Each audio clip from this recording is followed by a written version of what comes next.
This is an Apple Macintosh Classic 2. Released in 1991, this was one of Apple's most budget machines and is classed as an upgrade from the original Classic, which is considered quite unruly in most collectors. It came with a 16MHz 68030 Motorola processor, 2MB of RAM from the factory, and a 80 or 40MB hard drive.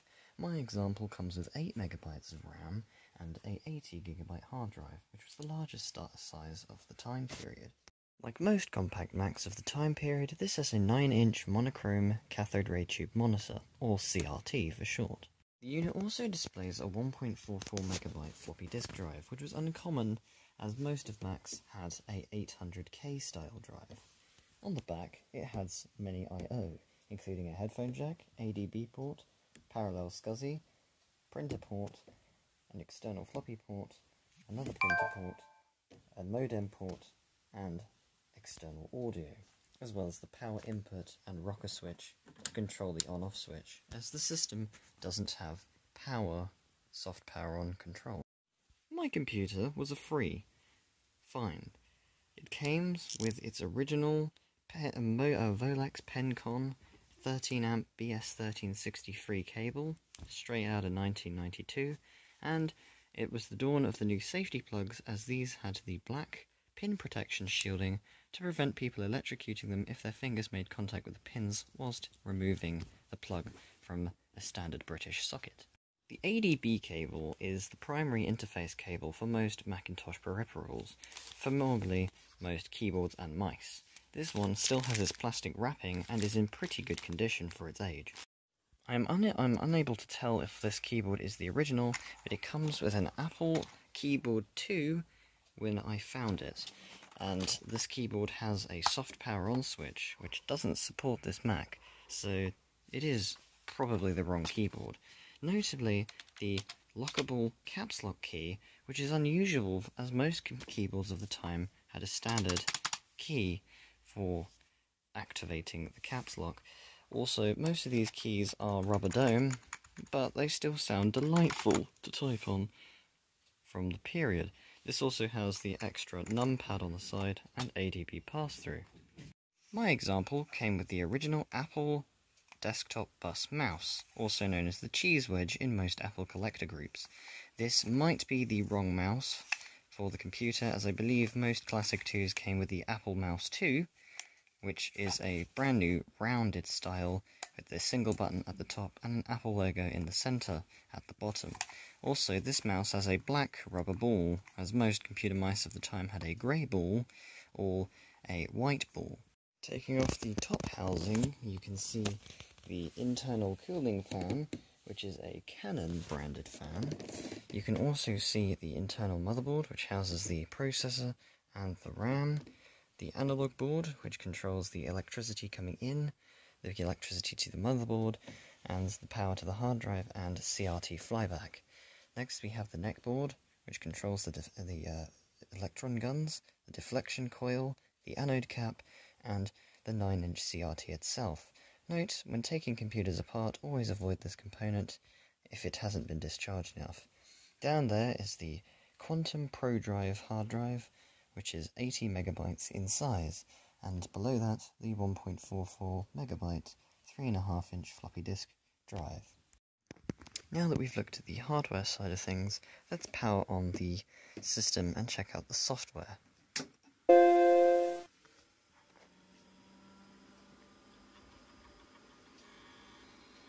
You can see that this unit still is running on the original mechanical hard disk, which hasn't failed yet. Note, this did have bad capacitors beforehand, which I have cleaned up. Note, this also has a extension which allows a custom wake message instead of the usual Welcome to Macintosh logo on startup. Down here you can see some of the extensions that's loaded, such as After Dark 2.0 and the antivirus program. Here we just let the system boot up a little bit, and you can see on the document on the desktop we have Disinfectant 3.5, the waste bucket, Macintosh HD, and an empty folder, which I have no idea which was used for in the past. Looking in the system menus, you can see this is running Macintosh system software 7.0.1. It has 8K total memory, which is 8 gigabytes. The system software takes up 1 whole K of 1000 bytes of RAM. It doesn't say exactly what the hard drive capacity is, although I think I can check that on the Macintosh HD window. There we go, it has 30.9 megabyte in disk, 7.9, so maybe this is in fact the smaller hard drive from what I thought it was, but understandable. I'm not very good with these computers. I'm very new to the whole line of 68K devices. So let's check out After Dark 2.0, and we can demo the current wallpaper.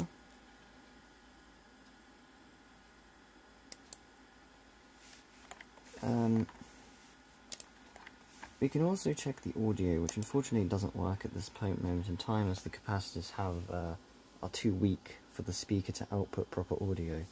The capacitors in this machine are well out of date, and highly recommended that if you have any electrical knowledge is to replace them with tantalum solid-state capacitors, so your computer can continue operating for many years to come.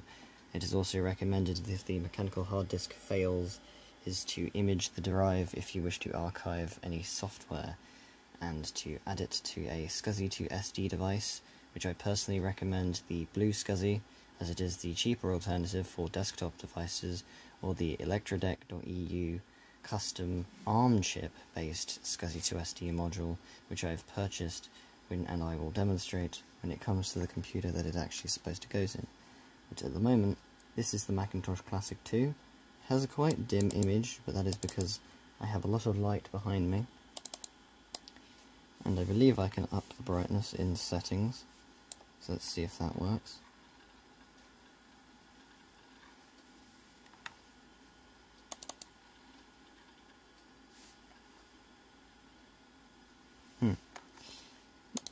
Maybe some other time, but for now the computer is perfectly fine in its current state.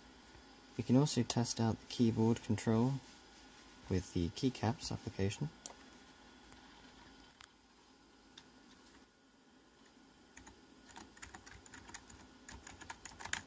And you can test that every single key, bar the 2 key, oh no, the 2 key does work.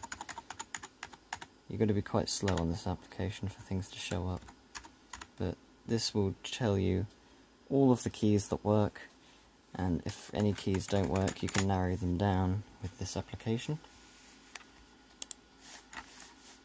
You can also check to see if your Macintosh was infected with any viruses, because back in the day this did not have any internet connectivity, so you would have infected your computer with the floppy disk drive. And you can scan your computer for any infected files.